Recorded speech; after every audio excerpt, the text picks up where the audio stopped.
আসসালামু আলাইকুম রহমতুল্লাহি ওয়া বারাকাতুহু। সুপ্রিয় দর্শকবৃন্দ, আশা করি আপনারা সবাই ভালো আছেন। আমিও ভালো আছি, আল্লাহর রহমতে আলহামদুলিল্লাহ। এই যে ক্ষেতটা দেখছেন, এই ক্ষেতটা আমাদেরই ক্ষেত। এই মরিচের জাতের নাম নাগাফায়ার। এই নাগাফায়ার জাতটা আমি 2বার চাষ করছি এই দিয়ে। আলহামদুলিল্লাহ খুবই ফলন দেয় এই জাতে।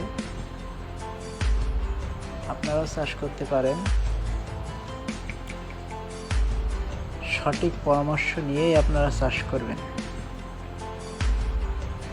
দেখবেন যে মরিচ খুবই ভালো হচ্ছে মালচিং দিয়ে, তাই আপনারা নিয়ে পারবেন। এটা কোনো সময় করবেন না। আপনার আশেপাশে দেখবেন বা আপনার এলাকায় কেউ যদি আপনার মালচিং দিয়ে চাষ করে সফলতা পায়, তার কাছ থেকে আপনারা পরামর্শ নেওয়ার চেষ্টা করবেন। নিয়ে আপনারা মরিচ চাষে লাভবেন। মরিচ চাষ একটা লাভজনক চাষ, কিন্তু আপনারা জেনে বুঝে করতে হবে। না জেনে বুঝে করলে আপনি লস খেতে পারেন। এই জন্যে আমাদের কাছ থেকে পরামর্শ পেতে হলে আমাদের স্ক্রিনের নাম্বারে যোগাযোগ করতে পারেন।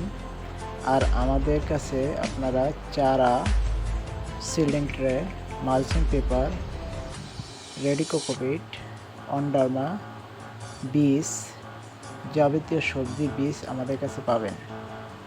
স্ক্রিনের নাম্বারে আপনারা যোগাযোগ করতে পারেন। সঠিক পরামর্শ নিয়ে আপনারা চাষাবাদ শুরু করুন।